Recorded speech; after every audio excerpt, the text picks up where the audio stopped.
اگه فکر میکنی مسیرت اشتباهه، اگه فکر میکنی راهو داری اشتباه میری، خیلی اتفاق خوبیه، چون همین الان میتونی برگرد و دوباره مسیر رو عوض کن. فراموش نکن مسیر گذشته به مقصد جدید نمیرسه.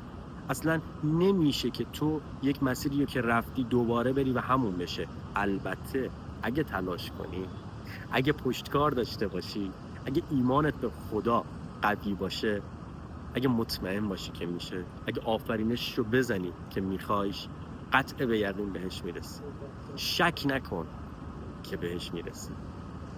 اگه حس میکنی که باید یه سری چیزها رو عوض کنی، عوض کن. اگه حس میکنی خستته، استراحت کن.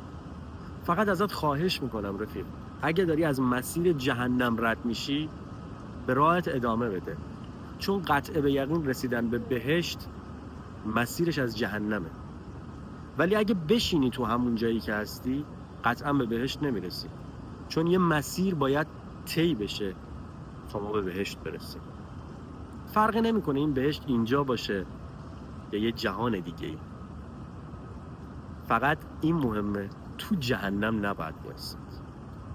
جهنم جای من و تو نیست. خدا خودش گفته که توی بهشت منتظر است. امیدوارم همیشه پر باشید از عشق و انرژی.